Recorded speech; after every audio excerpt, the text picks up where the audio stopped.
Hello friends, नमस्कार। आशा करती हूँ आप लोग अच्छे होंगे और खुश भी होंगे। तो आज हम आप लोगों को इस वीडियो में क्या पढ़ाने वाले हैं, तो जो बच्चे हमारे पिछले वीडियो देखे होंगे उन्हें बहुत ही अच्छे से याद होगा कि इस चैप्टर में आज क्या पढ़ाने हम वाले हैं। तो आप लोगों को अगर हमारी वीडियो पहली बार देख रहे हैं तो हमारे चैनल को सब्सक्राइब कर दे, वीडियो को लाइक कर दे और एक प्यारा सा कमेंट कर दे जो आप लोग पहले विद्यार्थी हो। तो चलिए आज हम पढ़ाने वाले हैं आप लोगों को ज्वालामुखी। तो ज्वालामुखी से संबंधित हर एक क्वेश्चन ऑब्जेक्टिव के रूप में हम आप लोगों को आज बताएंगे। तो चलिए शुरुआत करते हैं पहले क्वेश्चन से। तो हमारा क्वेश्चन इस प्रकार है। तो हमारा पहला नंबर क्वेश्चन है, निम्नलिखित में से किस प्रकृति की सुरक्षा वाले कहा जाता है। तो ऑप्शन नंबर ए हमारा भूकंप, दूसरा है ओजोन गैस, तीसरा है ज्वालामुखी, चौथा है नादिया। तो प्रकृति की सुरक्षा वाले किसे कहा जाता है? ज्वालामुखी को। तो हमारा एक नंबर का सही उत्तर सी नंबर हो गया। तो हमारा दूसरा नंबर है, ज्वालामुखी के बारे में निम्नलिखित में से कौन सा कथन सत्य है। तो ऑप्शन नंबर ए को देखते हैं। यह प्रकृति के क्रस्ट की एक नली होती है जिसके माध्यम से भूगर्भ की पिछली चट्टान तथा अन्य पदार्थ बाहर आते हैं। दूसरा नंबर है, अक्सर इसकी नाली के चारों ओर गोल की प्रकार पहाड़ी अथवा तथा पर्वतीय भाग का विस्तार हो जाता है। सी नंबर है हमारा, ज्वालामुखी जागृत, प्रस्तुत एवं शांत तथा अमृत तीन प्रमुख प्रकारों में वर्गीकृत किया जाता है। और चौथा है उपयुक्त सभी। तो हमारा ज्वालामुखी के बारे में निम्न में से कौन सा कथन सही है? तो बी नंबर सही है। अक्सर इसकी नाली के चारों ओर की प्रकार प्रभावी अथवा तथा पर्वतीय भाग का विस्तार हो जाता है। तो हमारा बी नंबर सही उत्तर हो जाएगा। तो हमारा तीसरा नंबर क्वेश्चन है, निम्नलिखित में से कौन सा ज्वालामुखी के उन तीन वर्गों में शामिल नहीं है जो उनके उद्गम की आवृत्ति के आधार पर वर्गीकृत किए गए। तो ऑप्शन नंबर ए को देखते हैं, जागृत ज्वालामुखी, दूसरा है पशुपत ज्वालामुखी, तीसरा है मृत ज्वालामुखी और चौथा है यौगिक ज्वालामुखी। तो ज्वालामुखी के उन तीन वर्गों में शामिल नहीं है तो यौगिक ज्वालामुखी।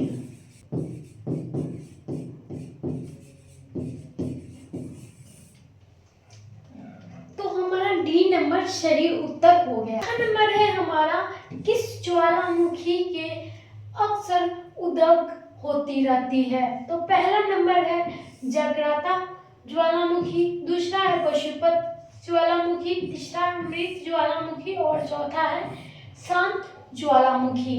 तो इसमें से हमारा सही उत्तर हो जाएगा जागृत ज्वालामुखी, जो ए नंबर में आप लोगों को दिख रहा होगा। तो आप लोग नोट करते रहिए। नंबर में सवाल है, किस ज्वालामुखी में ऐतिहासिक काल का उद्गार नहीं हुआ है। तो ऑप्शन नंबर ए को देखते हैं, जागृत ज्वालामुखी, और ऑप्शन नंबर 3 है पशुपत ज्वालामुखी, तीसरा है शांत ज्वालामुखी और चौथा है मृत ज्वालामुखी। तो हमारा पांचवा का सही उत्तर हो जाएगा मृत ज्वालामुखी, जो डी नंबर सही उत्तर है। छठा नंबर हमारा क्वेश्चन है, लंबे समय तक शांत रहने के पश्चात विस्फोट होने वाला ज्वालामुखी क्या कहलाता है? मृत ज्वालामुखी, सुषुप्त ज्वालामुखी, सक्रिय ज्वालामुखी और निष्क्रिय ज्वालामुखी। लंबे समय तक शांत रहने के पश्चात विस्फोट कौन सा ज्वालामुखी होता है? तो सुषुप्त ज्वालामुखी होता है, जो बी नंबर हमारा सही उत्तर हो जाएगा। तो सातवां नंबर है, पृथ्वी की पपड़ी की ठोस चट्टान के नीचे जो पिघला हुआ पदार्थ होता है, जो कभी कभी ज्वालामुखी के उद्गार की धरती के ऊपरी तल पर आ जाता है, उसे हम क्या कहते हैं? तो ऑप्शन नंबर ए है मैग्मा, दूसरा है मैक्सियस, तीसरा है मार्स और चौथा है मेसेटा। के उद्गार के धरती के ऊपरी तल पर आ जाता है उसे हम लोग क्या कहते हैं, उसे हम लोग मैग्मा कहते हैं। जो ए नंबर हमारा सही उत्तर हो जाएगा। तो 8वां नंबर है हमारा, पेलोवेसू की उत्पत्ति कब होती है? तो पहला ऑप्शन है भूकंप के समय, दूसरा है प्लेट विवर्तनिकी के समय, और तीसरा है ज्वालामुखी के उद्गार के समय, और चौथा है पर्वत निर्माण के समय। तो इसमें से हमारा सही उत्तर होगा जो पेलोवेसू की उत्पत्ति कब करता है, वो होगा ज्वालामुखी के उद्गार के समय। तो हमारा सी नंबर सही उत्तर हो जाएगा। 9वां नंबर है हमारा, ज्वालामुखी के जलवाष्प के अलावा मुख्य गैस होती है। पहला है नाइट्रोजन ऑक्सीजन, दूसरा है हाइड्रोजन या ऑक्सीजन, तीसरा है कार्बन डाइऑक्साइड एवं हाइड्रोजन नाइट्रोजन, तो चौथा है सल्फर डाइऑक्साइड, कार्बन डाइऑक्साइड और नाइट्रोजन। तो इसमें से हमारा जो जलवाष्प के अलावा जो मुख्य गैस होती है वो होती है कार्बन डाइऑक्साइड, हाइड्रोजन और नाइट्रोजन। तो 10वां नंबर पर क्वेश्चन है, ज्वालामुखी उद्गार के फलस्वरूप प्राप्त लावा एवं धरातलीय चट्टानों की टुकड़े को सम्मिलित रूप से क्या कहा जाता है? तो पहला नंबर हमारा ऑप्शन है पाइरोक्लास्ट, दूसरा है ब्रेशिया, तीसरा है लोपिपिली और चौथा है स्कोरिया। तो ज्वालामुखी के उद्गार के फल स्वरूप प्राप्त लावा एवं धरातलीय चट्टानों की टुकड़ा जो सम्मिलित रूप से होता है उसे क्या कहा जाता है? उसे हम लोग कहते हैं पाइरोक्लास्ट। तो ए नंबर हमारा सही उत्तर हो गया। तो 11वां नंबर हमारा सवाल है, क्रेटर तथा काल्डेरा स्थलाकृति निम्नलिखित में से किसी से संबंधित है? किससे संबंधित है? तो ऑप्शन नंबर 1 है उल्कापात, दूसरा है ज्वालामुखी क्रिया, तीसरा है पवन क्रिया और चौथा है हिमानी क्रिया। तो इसमें से क्रेटर तथा काल्डेरा स्थलाकृति किसमें से संबंधित है? ये ज्वालामुखी क्रिया से संबंधित है, क्रेटर और काल्डेरा। तो 12 नंबर है, निम्नलिखित में से कौन सी स्थलाकृति ज्वालामुखी क्रिया से संबंधित नहीं है? तो ऑप्शन नंबर हम लोग एक को देख लेते हैं, क्रेटर, दूसरा है काल्डेरा, तीसरा है ग्लेशियर और चौथा है फ्योर्ड। तो इसमें से हमारा सही उत्तर सिर्फ एक होगा जिसे हम आप लोगों को बताएंगे और आप लोग नोट करते रहिए। तो इसमें से हमारा 12 नंबर का सही उत्तर जो हो जाएगा फ्योर्ड हो जाएगा। तो 12 नंबर का डी आंसर सही होगा। तो 13 नंबर हमारा क्वेश्चन है, किस स्थलाकृति का निर्माण ज्वालामुखी से नहीं होता है? तो ज्वालामुखी से नहीं होता है वो ऑप्शन नंबर 1 को देखते हैं, लावा पठार, दूसरा है लवा मैदान, तीसरा है सिर तथा डाइक और चौथा है बिशप। तो आप लोगों को बता दो डी नंबर सही उत्तर हो जाएगा, बिशप से ज्वालामुखी का निर्माण नहीं होता है। तो 14 नंबर हमारा क्वेश्चन है, डाइक क्या है? तो ऑप्शन नंबर 1 को देखते हैं, ज्वालामुखी निर्मित बहिर्वर्ती स्थलाकृति, दूसरा है ज्वालामुखी निर्मित आंतरिक स्थलाकृति, तीसरा है तटीय स्थलाकृति, चौथा है हिमनद निर्मित स्थलाकृति। तो इसमें से हमारा डाइक क्या है? ये 4 ऑप्शन में से एक ऑप्शन चुनना है, वो सही उत्तर होगा जो मैं आप लोगों को बताती हूँ। तो हमारा डाइक क्या है? तो ज्वालामुखी के निर्मित आंतरिक स्थलाकृति है। तो हमारा बी नंबर सही उत्तर हो जाएगा। काल्डेरा संबंधित है, ए हिमनद से, दूसरा भूकंप से, तीसरा ज्वालामुखी से और चौथा है ब्रज से। तो इसमें से हमारा जो काल्डेरा संबंधित है किससे है?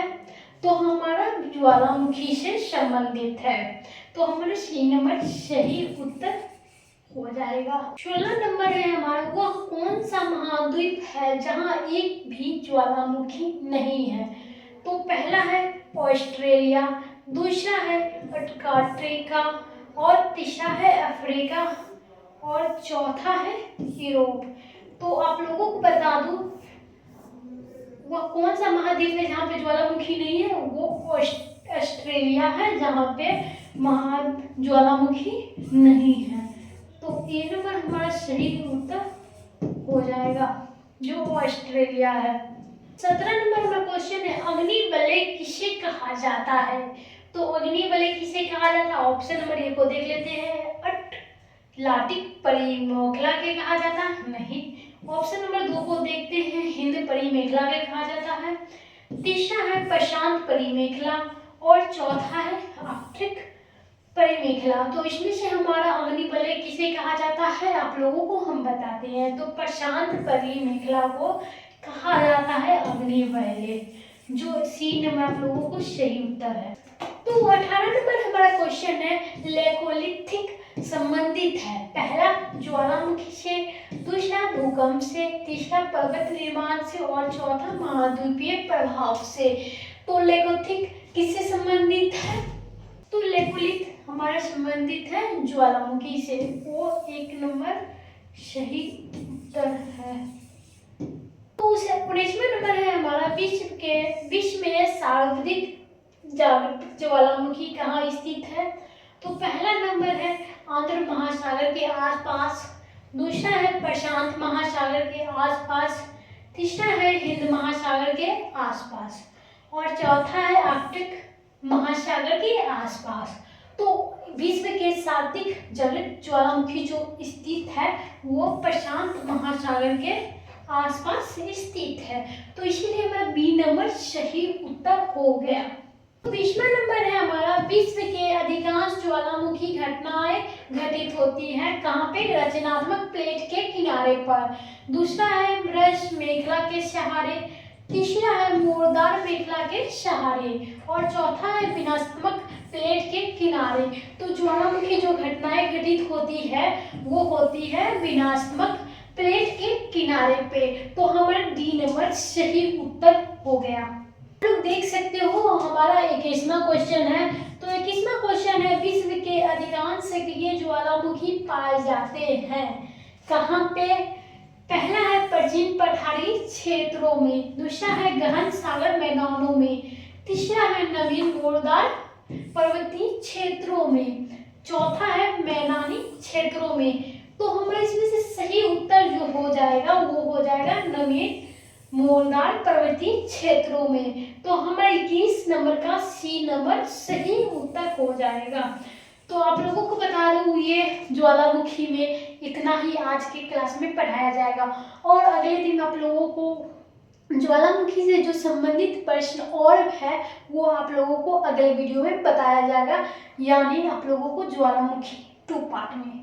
तो तब तक के लिए धन्यवाद और अगले वीडियो में मिलती हूँ फिर से कुछ नया लेकर। तब तक के लिए धन्यवाद।